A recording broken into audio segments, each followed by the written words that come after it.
সমস্যা, আমরা রুটি তড়কা করেছি, কেন খাবি না? আমি পিৎজা খেতে চাই। এখন 10টা 15 বাজে।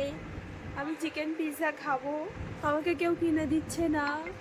বারবার বলছি পিৎজা কিনে দিতে, তাও পিৎজা কিনে দিচ্ছে না, অর্ডারও দিচ্ছে না।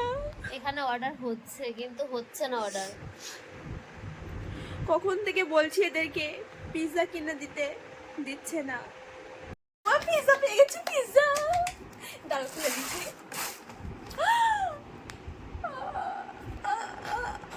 চিজ পিৎজা, এটা এটা খেতে দিস, এটা তো খেতেই হবে। হ্যালো গাইস, আমি এখন পিৎজা না, পিৎজা পিৎজাতে মশলা মাখাচ্ছি। দিয়ে দিলাম। গেট দিয়েছিস মনে? না, ভাত খাওয়া কোল্ড ড্রিঙ্কস নিয়েছি। এটা হচ্ছে চিজ পিৎজা, এটা হচ্ছে মাশরুম পিৎজা।